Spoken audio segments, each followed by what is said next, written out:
And now, ladies and gentlemen, from the site where legends are made, Caesar's Palace in Las Vegas, Nevada, for the undisputed heavyweight championship of the world.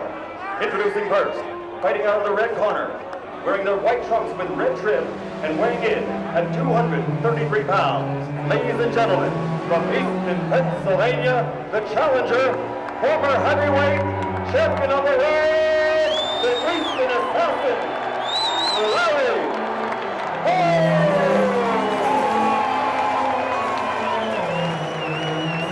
And his opponent fighting out of the blue corner, wearing the gold trunks with white trim, weighing in at an even 210 pounds. Ladies and gentlemen, from Atlanta, Georgia, the two-time world champion and current undefeated heavyweight champion of the world, Evander, the real deal, Holyfield. Let's get ready to roll!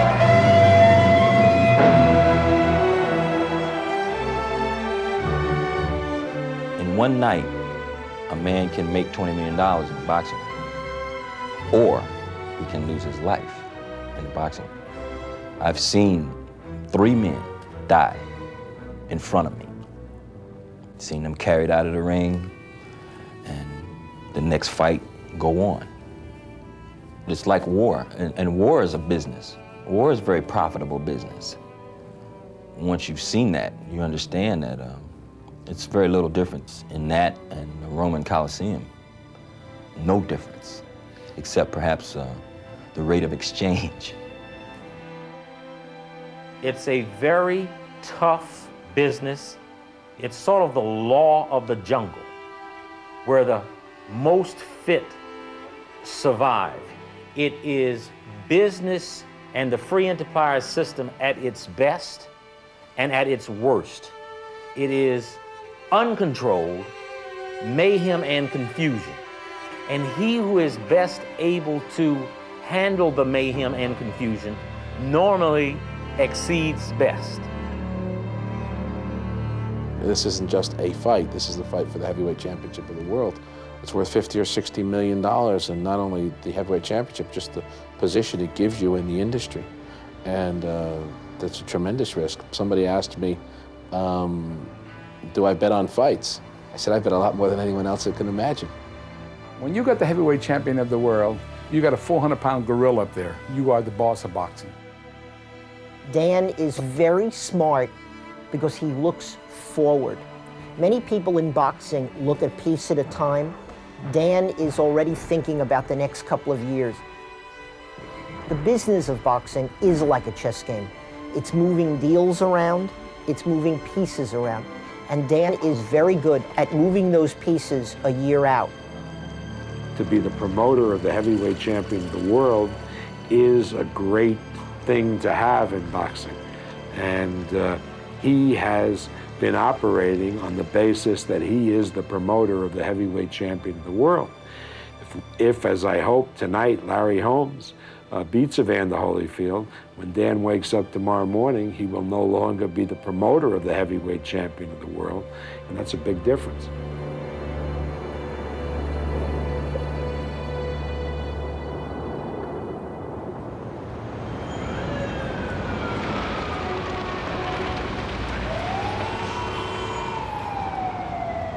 My name is Michael Marley. I'm an attorney. I'm a boxing manager. Boxing is my business. I wonder if your heavyweight, Mr. Quintana, might be available for a fight Saturday night in Troy, New York, against my guy, Shannon Briggs. It's a 4-round fight, but I'll pay, I'm willing to pay him $600. I don't want to see my guy get beat. My kid's only 3-0, and Shannon's got 3. He hasn't fought 3 complete rounds. He's had all whackouts. Shannon used to read my columns in the Post, and he said it was trash, so told me to get a job. See you later, man. I was planning on leaving the newspaper and going into boxing management, so I was most interested in, you know, having a heavyweight. Here's a guy from New York. Shannon's a very articulate guy, you know, he got a good sense of humor. There was another manager who was, at that point I was still a journalist, but there was a couple of managers out there. They were all over Shannon like a cheap suit, following him around, you know. When Shannon went to the men's room, they went to the men's room. Shannon, you know, we're staying at this hotel, that hotel. So I could see Shannon was, you know, the sharks were starting to circle him. So I seen him at the fights, and I was like, you know, I was in need of a manager, kind of like someone just to look out, you know, help me out, because at the time I needed some like sponsorship. So I seen Mike, and I asked him, could he help me out? He said, give him a call. Anyway, oh, that's a Hotel Chelsea. That's where Sid Vicious, remember Sid Vicious, man? Punk rock guy? Yeah, that's where he wound up his career. Anyway, Sid Vicious reminds me of you, because that's what you are in the ring, Vicious. See how that girl went by? It's only in New York. They look and see the TV thing. Who the fuck is that guy? I don't know him. He ain't shit. You know, any other city, they go, like in Lexington, Kentucky, they're, oh, we saw you on TV last night. I took Shannon under my wing. I helped him financially, you know, keep going as an amateur. I took him around the tournaments. No. By the time Shannon Briggs fights for the world heavyweight title, that'll be, let's say, 3 years down the line. Between myself and my partner, Mark Roberts, we will have invested 7 figures into the career of Shannon Briggs without a financial return.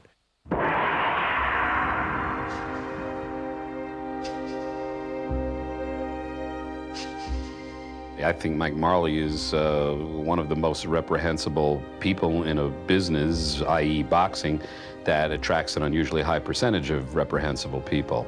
But I think from my personal experiences with him and from talking to many of his colleagues and other people in the business who know him, that he's a snake.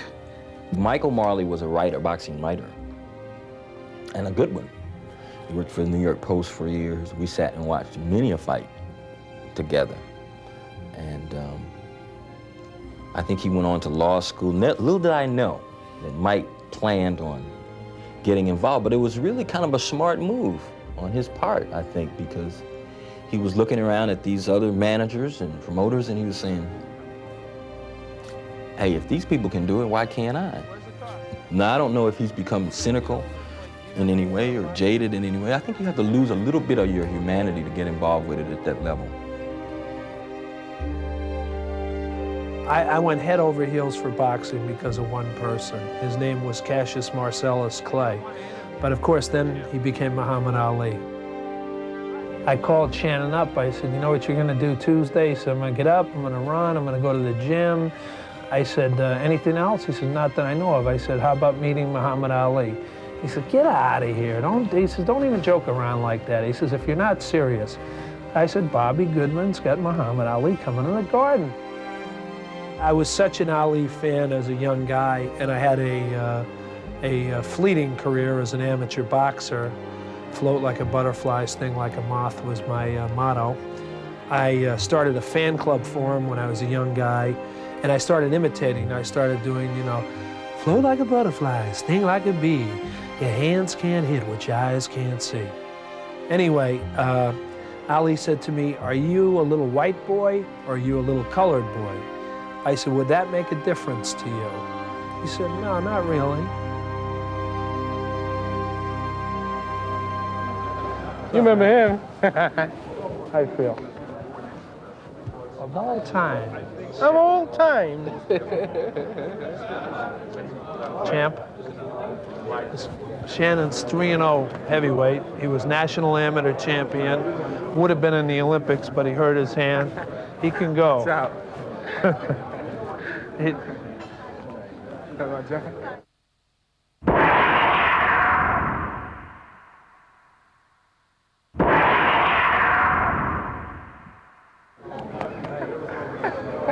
I told him, I said, today we're going to go meet Muhammad Ali. He said, you must be kidding. Don't joke around like that. If you're not serious. See, now you got him mad. Sorry about that. Thanks, champ. Good to see you. The best, greatest of all time. Good to see you. Thanks, Muhammad. Hey, how you doing? Good. Howard, thank you. Yeah, just as. Did you snap some pictures? Yeah. Somebody got me away. I got a good one.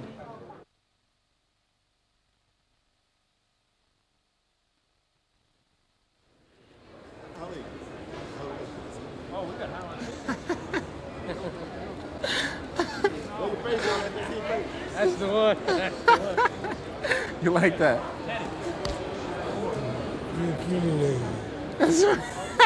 Troy, get up quick. That's my name? He said if I fought you, I'd call you pretty lady. Shannon says glad he didn't fight him. You don't want to be known for that. Yo, that's a good thing I ain't fight him, man. And that's when we'll do the photo opportunities there. Afterwards, you'll be brought upstairs.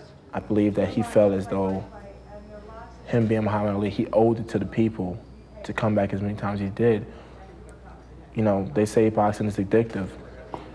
I don't really feel as though the same thing would happen to me because with the money we're making in boxing now, the millions and hopefully billions one day, Shannon Briggs won't do that, no matter what. I mean, I won't have to.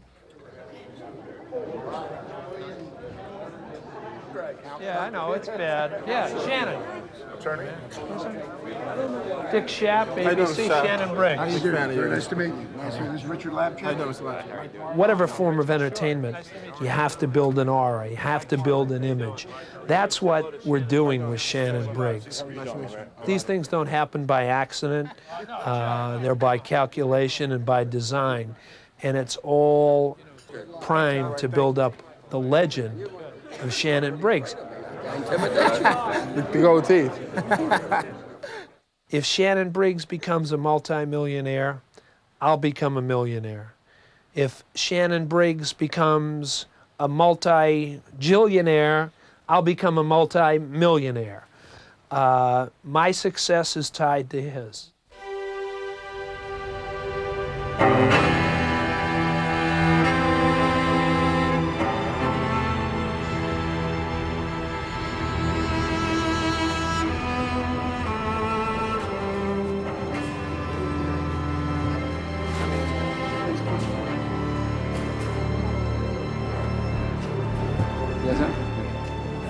My father was always involved in professional boxing in one way or another. And as far back as I can remember Rocky Marciano at my house when I was 5 or 6 years old. So I can remember boxing as far back as I can remember anything.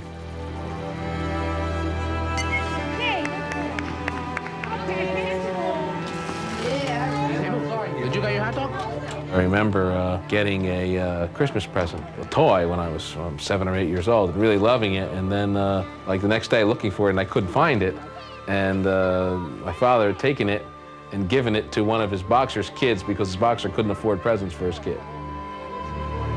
When my kids were growing up, we spoke 3 languages in my home. We spoke American, we spoke Italian, and we spoke boxing. That was it. That was it. That's the 3 things they spoke about. These kids didn't have comic books. They didn't read comic books. They read Ring magazine. They read fight books. They read, and even my daughters did the same thing. I mean, even my granddaughter today, Casey. I mean, that's all she does.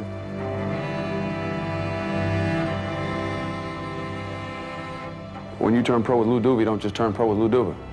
You get Dan Duva as a promoter, possibly Shelley Finkel as a co-manager. In those days, Lou wasn't as liquid, it wasn't a multi-millionaire. Shelley did have the money, so financed a lot of the operation, so they became partners. But then you had Kathy Duva, who was involved in PR, and Donna Duva, and Dino Duva, and Deanne Duva, and a number of cousins that were also on board, and different types of affiliations with networks that they were working with or not working with. So you kind of bought into an entire family, or were tied into it contractually. The good of that is the family's all working together. The bad of that is they're all family and you're not. You still have to come in second no matter what anyone tells you. It's family. And especially with Italians, it's a very, very funny thing, family. Meeting my husband's family for the first time was a frightening experience for me. They're, you know, very tight-knit, very close, and they will not accept an outsider immediately. And so, like everyone else, I had to work my way in.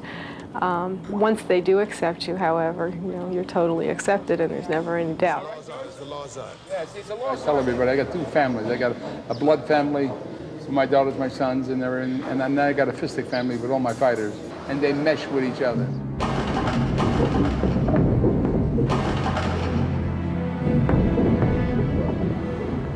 People say I was too small. I didn't believe that. I worked through it. People say I'd never be the heavyweight champion of the world, and I always proved them wrong. It's a do and die situation anytime you go in the ring, because you realize that this other guy is thinking just like you. He feels that he's good, and you think that you're good, and it's a confidence thing. Who will gonna outlast who? And that's what I like about it. No one control your destiny. When the first guy always give you the trouble with the sneak, that's the one that you got to be jab. Don't let him just be jabbing. Boom, boom. Holmes was a champion of the world for 8 years, He's got a world of experience. He is more dangerous than George Foreman. George Foreman had the punch, but didn't have any boxing knowledge.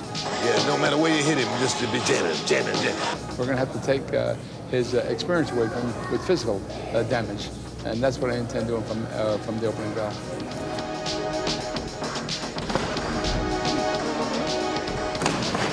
Good jab, baby, good jab.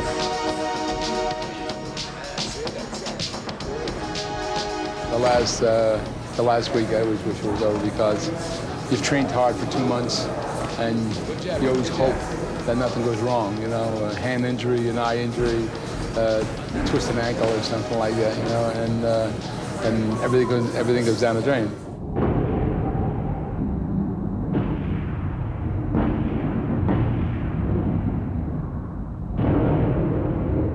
Another thing that he brought up is something that I know you've heard before. He and Bob Arum have talked about is the steroid thing, that there's no way that you could get from light heavyweight to where you are now without the use of steroids. Well, I think they did it for the wrong reason. They did it for a promotion bit. What's the difference? Do I look bigger? Do I look bloated? Do I look like you just look at me. I don't see no muscle ripping out nowhere. I'm in shape. Yeah. Did good, baby. I'm telling you, did good. Hey, you won 12 rounds. First time you won 12 rounds. So you wanted to concentrate on that jab, and you were using the jab. Your body punching, you didn't do too much. But what you did was good. You're bending down, going to the body. You did good. No one falls from a height, the same height that a boxer does when his days of boxing are over. No one falls from that sort of height.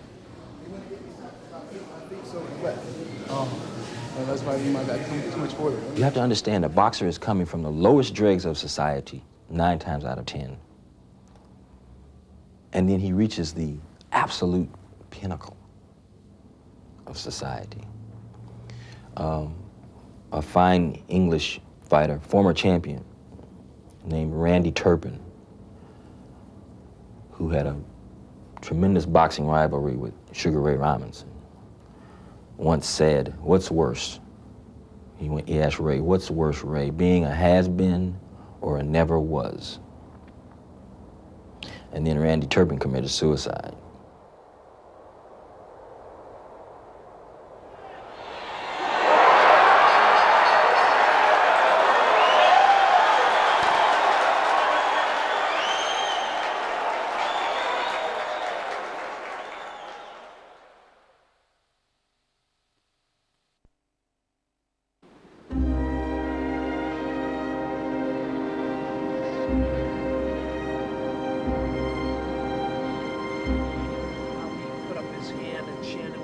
At his hand, I said, "Shannon, don't miss, because he may come over with a right hand." Ali leaned over, he grabbed him by the hair, the dreadlocks, and he pulled on his blonde dreadlocks, and he whispered something, and I didn't hear what he said. And Shannon says to me, "Boy, I'm glad I never fought that guy." I said, "Why, you don't think you'd be competitive against him?" He says, "No, did you hear what he told me?" He said, "If I fought you, I would have given you the nickname Pretty Lady." If you can confuse somebody, you got it made. When I was with Kearns, he said to me, confusion is Doc Kearns. Doc Kearns. Doc Kearns and I was with him the last 7 years of his life.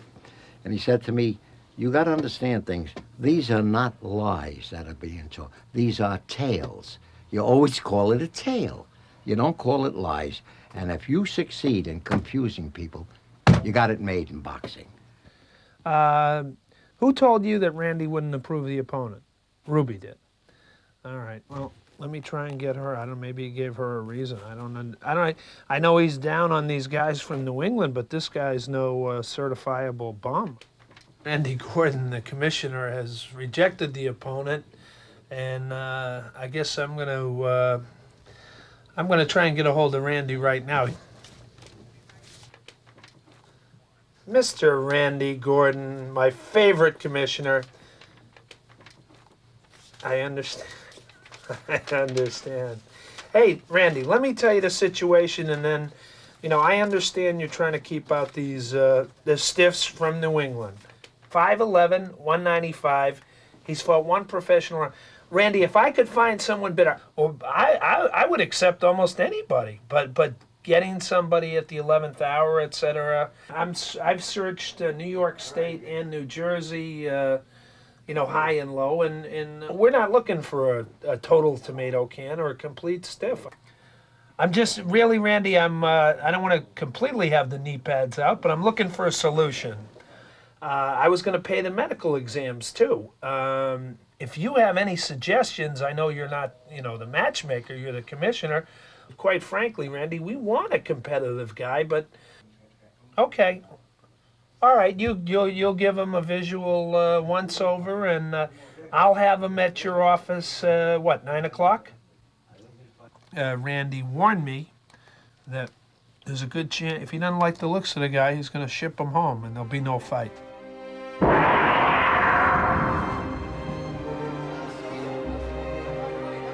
The point is to build wins, and it's a rotten, scummy, terrible way to do things, and it's exactly the way Mike Marley operates, and you know what?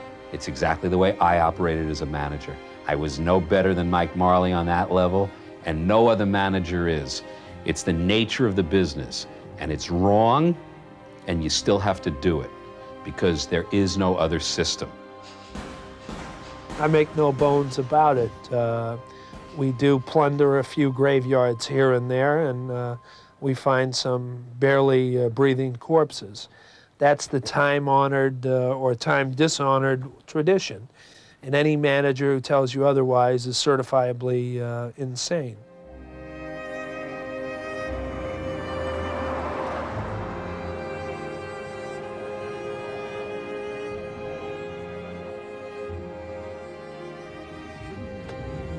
Welcome to the sewer, gentlemen. That's right. You never go out the way you came in. What's your hand, Shannon?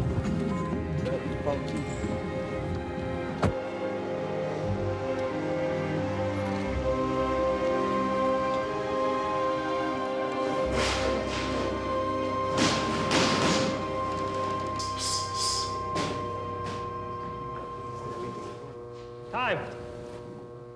Got left hand high, Shannon. Marley was smart enough to get Shannon Briggs, one of the best trainers in boxing, a very ethical guy, unlike Mike Marley, a guy named Teddy Atlas. Stay right there, stay there, don't pull out, don't straighten up. Teddy's only in his 30s now, and Teddy really, on a day-to-day basis, is the guy who developed Mike Tyson. There it is. Bring the shoulder back and keep working, create distance. Create distance, Shannon, bring your shoulder back. Not the head, not the head, Shannon. The body, Shannon, instead of the head. That's it. Now stay on there.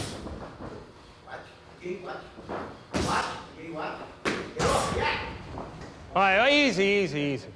As you build a heavyweight contender, the road to the top is long, it's perilous. One misstep can set you back 10 steps. It's also very expensive. Teddy Atlas is well paid, and he should be. Shannon Briggs is also on a monthly salary. Shannon Briggs is also going to receive a very nice Land Rover when he becomes 10-0. He's already 3-0. That's a motivating factor for Shannon Briggs. And everyone involved will make money.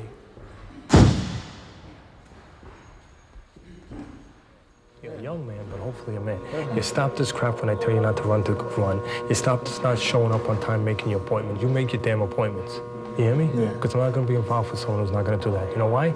Because I'm going to be involved with one thing. Someone who gives me and I give them a shot to make it. A shot. There's no guarantee in this business. I'm not asking for a guarantee. That's crazy. All I'm saying is a shot to make it. What's that mean, a shot? That means that you're going to do and live up to your commitments. When you start breaking appointments and not being reliable, you're not doing that. You're not a guy that'll give me a shot. I'll go get a guy who might not be as talented as you, but will give me a run for the money. We'll do everything. And that's what I want out of you. And if you stop being that, then there's going to be a problem. All right? And there's no reason for you to stop being that. That's the least you could do. That's the least you could do, because that's simply and easily in your control. We'll give our regards to Johnny Duva. Yeah, please. Nice meeting you. Good luck. Yeah, you're a tough guy.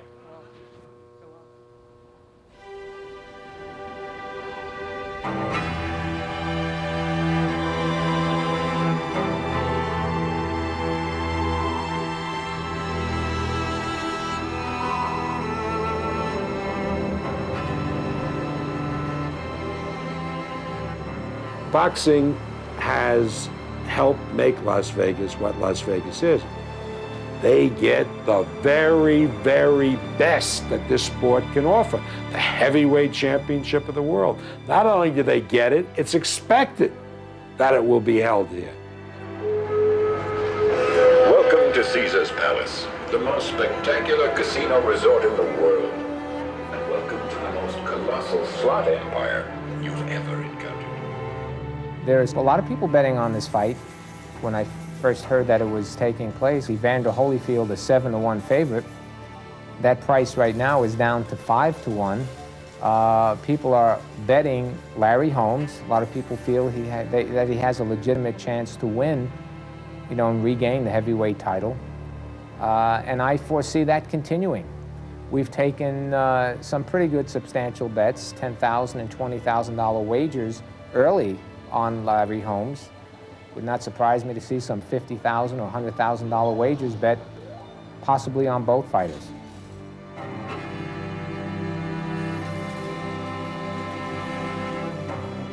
No sodas, no pretzels. What kind of shit is this? What are you doing? Eat a tuna sandwich? Yeah, sure, for yourself. We have a tremendous emotional stake because we started with Evander when he was a 21-year-old kid. And now he's a 29-year-old heavyweight champion of the world. Like Bob Arum, he just started promoting Larry Holmes 1 fight ago. If he wins, he makes money.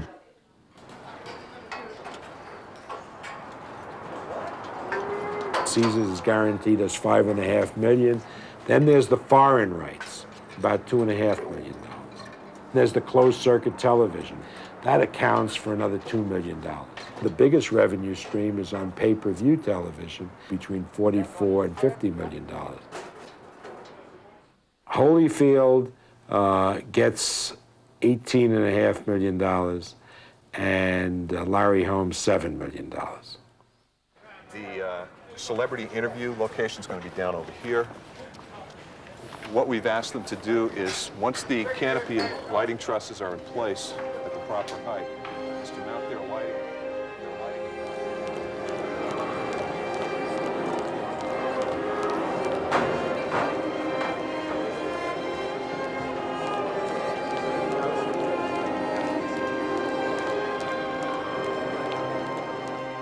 You can't do it this way. This is too disorganized. Too much money and too goddamn disorganized. I mean, this is stupid this way. This is no good. Hey, this is how you have it broken up. That's just how they're distributed. Not who's paying for what.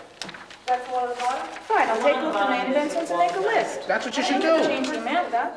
As a promoter, the one thing that you want to do is create controversy. And I think what's happened is that he probably hasn't taken it for this fight, if he took it before. But you don't spend $50,000 on 2 ads in USA Today saying steroids baloney when it costs you $15 to piss in a bottle and you're in Houston and getting a hospital to certify that you're okay. Bob Arum's always desperately trying to drum up something. You know, I'm not speaking about his personal life, but in terms of business, he might be one of the most amoral people on planet Earth. He just will do absolutely anything to sell a fight, say anything, discredit people, spread rumors, and then after it's over, he'll say, "What the heck? I was trying to sell a fight," you know?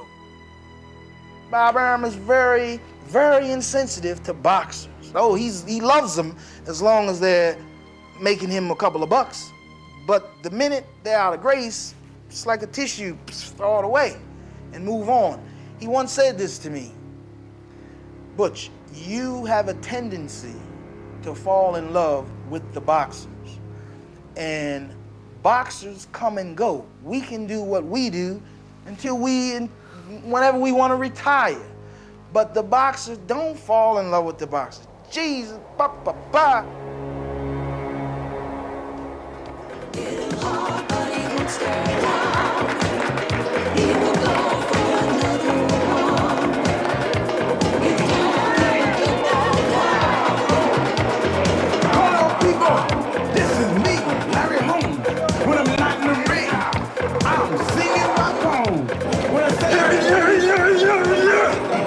Larry has always had a streak of petulance on him.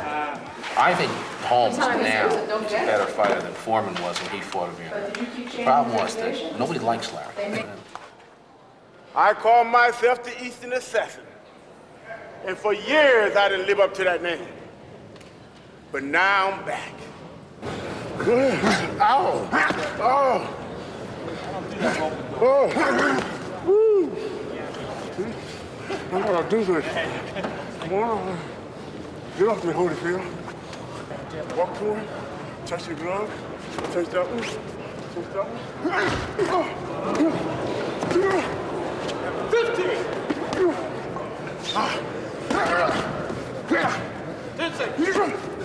Whack him the five, Bill. 5 seconds. 10!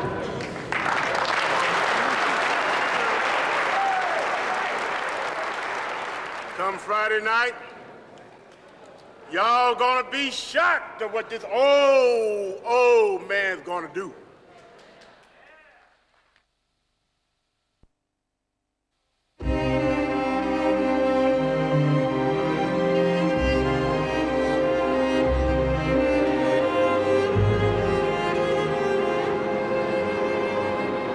What floor is the commission? I forget.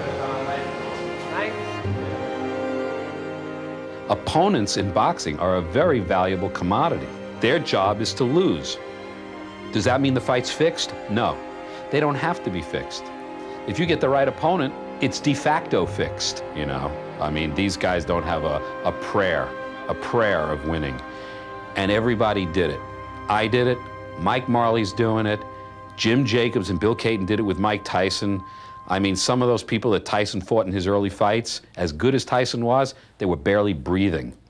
I mean, some of these guys, the way you give them the physical before the fight, you put a mirror under their nose and you see if there's a vapor that comes out on it. If they're alive, you throw them in the ring with your fighter. Age thing, right? Yeah. Okay. He's boxing for a title or something? No. This is his second fight. He's going against Shannon Briggs. He's 68 inches. We want a guy in there who is presentable physically. We prefer that he be under the age of 65. And he must, in New York, pass very stringent medical exams, the CAT scan, the CT scan, and then an eye exam, which must be done by an ophthalmologist. He's a 205 pounder. My feeling is if a boxer could properly spell ophthalmologist, they ought to pass him. I don't work like How are you?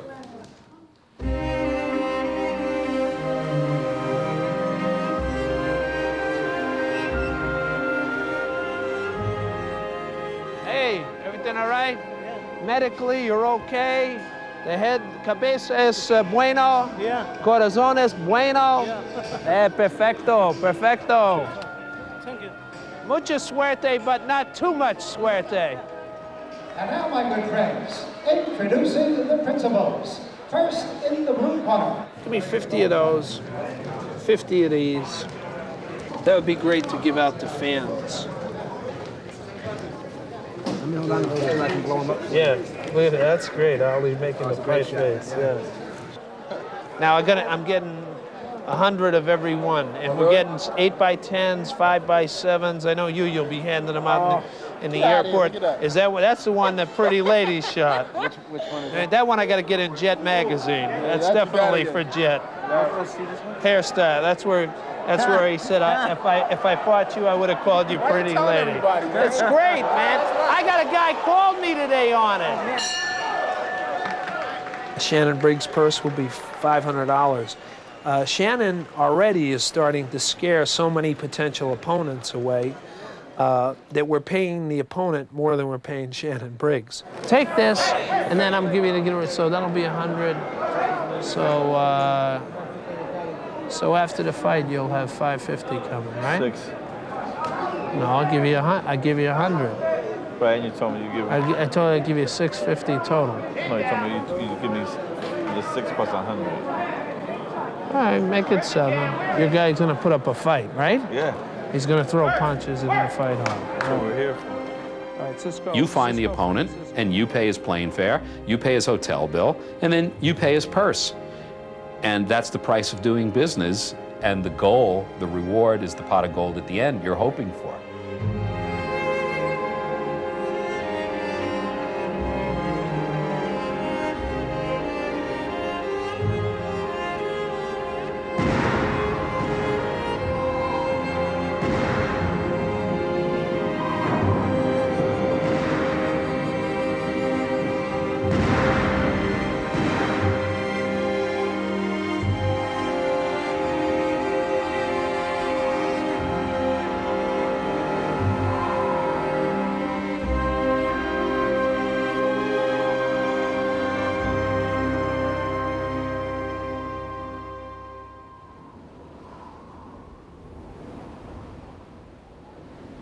Check 1, 2, check 1, 2. It's the 96 Rock Wake Up Crew.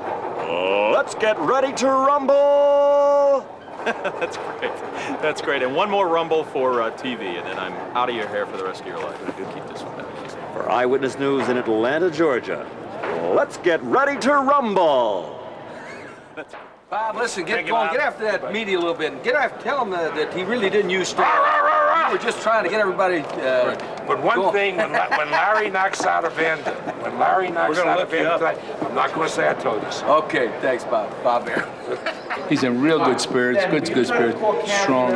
Had like 4 pancakes this morning, a couple eggs, you know. Have you ever had anything embarrassing happen to you when you go up there holding the cards way up high? Well, sometimes the fighters are very nice before the fight, but when they're in the ring, they're nervous and they're intense and they want to win the fight, and they're sweating and they may have a hurt nose or a hurt lip or something. And as I walk by them, I have noticed a lot that they're bleeding and they give this look like, get out of the ring, Alicia, get out of the ring. All right, Alicia, thanks a lot. Good luck tonight in the Holyfield-Holmes fight.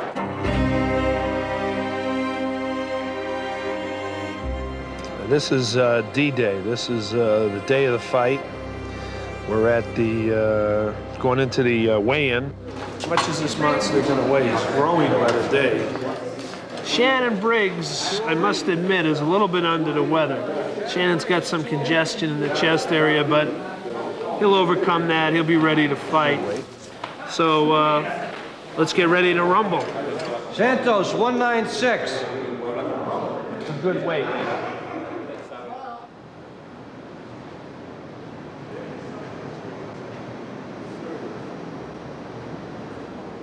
I told the doctor, he said, don't take any more of these today. I had to tell him, yeah, because they have a test. It's okay. He said, it's fine. He said, but you shouldn't take any more till after the fight.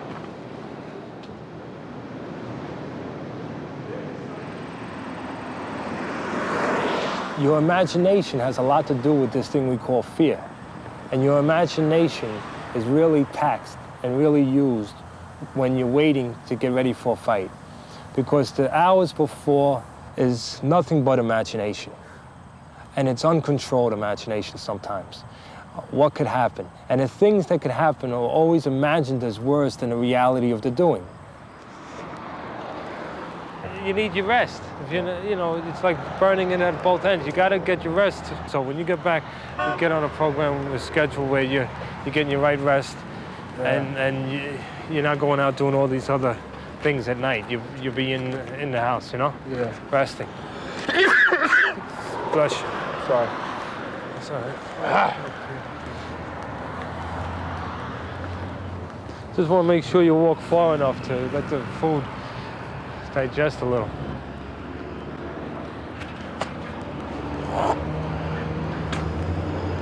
Make sure you got everything, your mouthpiece. Yeah, it's all in the bag. Everything's in there.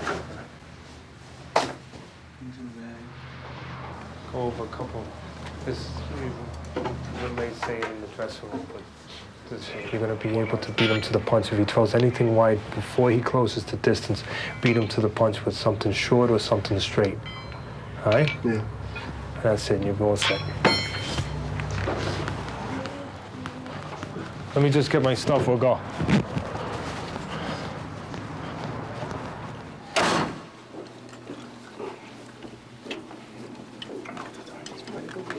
I'm one of the most superstitious people in the world, and as a result, everyone around me is extremely superstitious because I make them be. So we will wear probably the same clothes right down to our socks that we wore for Evander Holyfield's last successful title fight, and then we will just go down to the arena and bite our fingernails down to the bone and waiting for the fight to start. What time does that sun go down? Not soon enough. I gotta tell you, the Lord helps him all the time, and I don't know how he gets these things arranged. He's in the hot corner. Mama Holyfield. Vander's in the hot corner.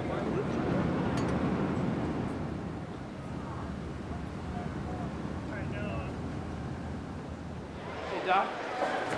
I get heavyweight Shannon Briggs in a second, but I just wanted to let you know he used a little Afrin. Like an hour ago, just a nasal spray. Okay. Okay, just, get a few blasts of that.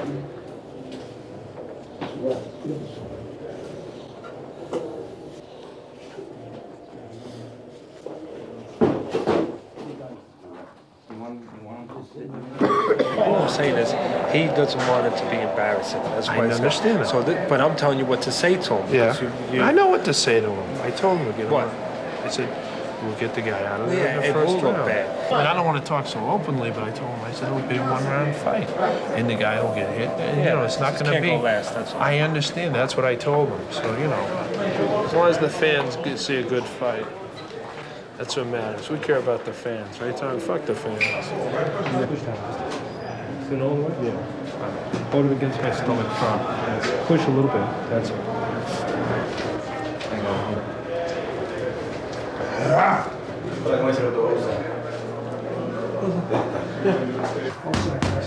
Yeah, guys. Go get my robe. There's some water.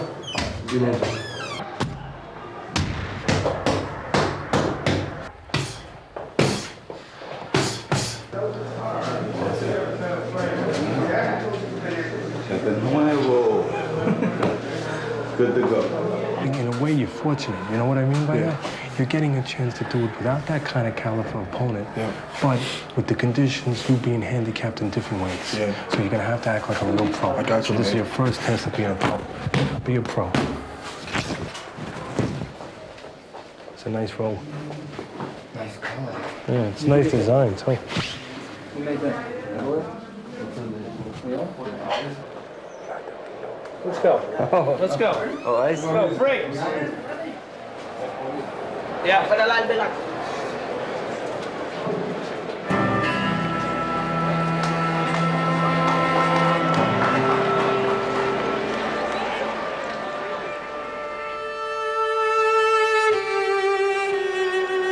And now, ladies and gentlemen, from the site where legends are made, Caesar's Palace in Las Vegas, Nevada, 12 rounds of boxing for the undisputed heavyweight championship of the world. And ladies and gentlemen, here at ringside, George Local promotion pictures Tom Cruise and his brother, Nicole Kidman.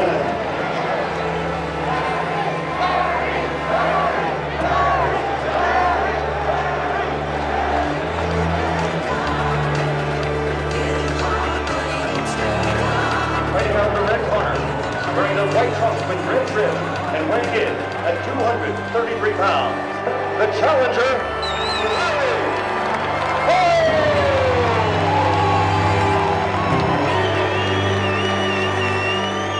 And his opponent fighting out of the blue corner, wearing the gold trunks with white trim, weighing in at an even 210 pounds, the two-time world champion and current undefeated, undisputed heavyweight champion of the world, Evander Holyfield. Let's get ready to rumble!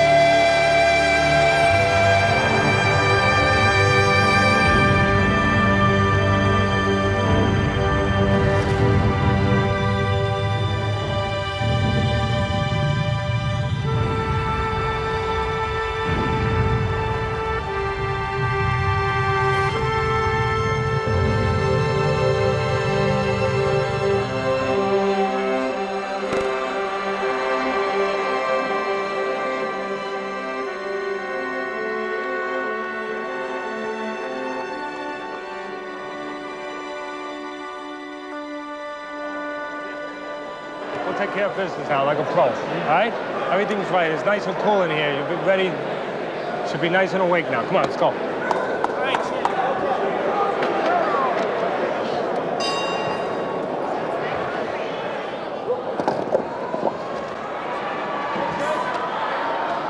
Southpaw.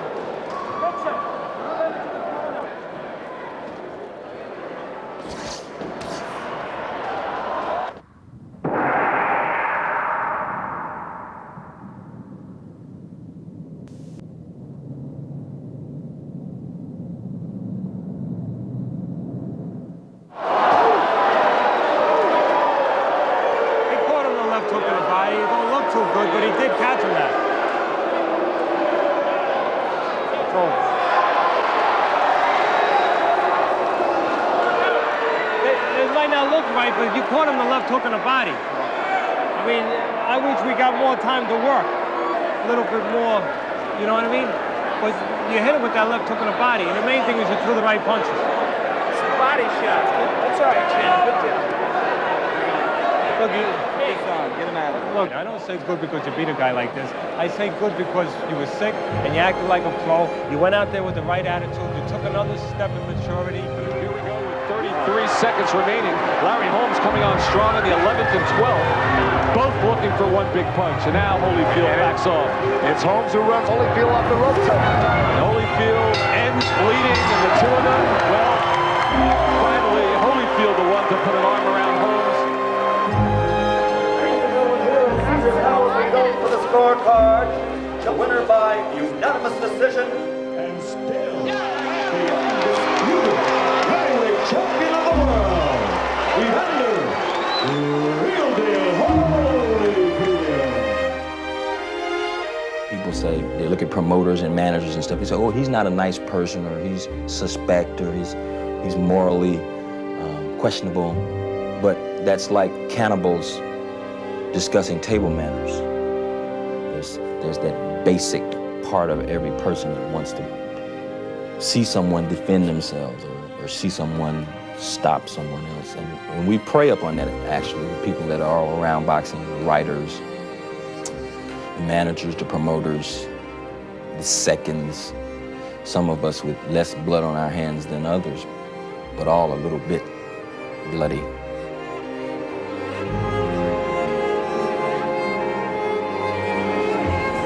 Hi, this is Michael Marley. Who's this? Hey, Barry, what's up, my man? Hey, listen, I got a fight result for you. Shannon Briggs scored a knockout tonight in Troy, New York. He's 4-0 as a pro. Shannon Briggs from Brooklyn, the heavyweight, 20 years old. That's B-R-I-G-G-S. Shannon knocked